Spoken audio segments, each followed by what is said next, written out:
700 किलोमीटरचा समृद्धी महामार्ग 6 वर्षात पूर्ण होतो, मात्र वडपे ते खारेगाव हा टप्पा अनेक वर्षांपासून पूर्णच होत नाही, असं सांगत भिवंडी लोकसभा मतदारसंघाचे खासदार सुरेश उर्फ बाळमामा म्हात्रे यांनी जिल्हा नियोजन समितीच्या बैठकीत संताप व्यक्त केलाय।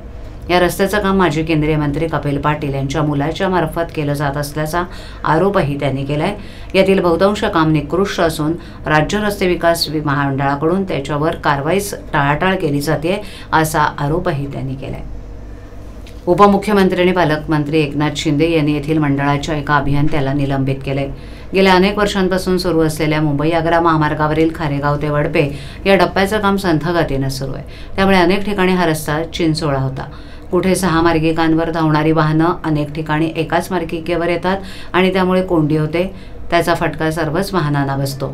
याच मुद्द्यावर भिवंडी लोकसभेचे खासदार सुरेश उर्फ बाळमामा म्हात्रे यांनी जिल्हा नियोजन समितीच्या बैठकीत संताप व्यक्त केला। भिवंडीतील वाहतूक कोंडी समस्या भीषण झाली आहे, त्यामुळे आजूबाजूचे रस्तेही पूर्ण होत नाहीत। सुमारे 700 किलोमीटरचा समृद्धी महामार्ग 6 वर्षात पूर्ण होतो, पण फक्त खारेगाव ते वडपा हा 24 किलोमीटरचा टप्पा का पूर्ण होत नाही असा सवाल त्यांनी उपस्थित केला। या कामाबाबत संशय आल्यानं 8 महिन्यापूर्वी त्रयस्थ संस्थेकडून संरचनात्मक लेखापरीक्षण करण्याची मागणी बाळमामा म्हात्रे यांनी केली होती, त्याचा अहवालही आलाय।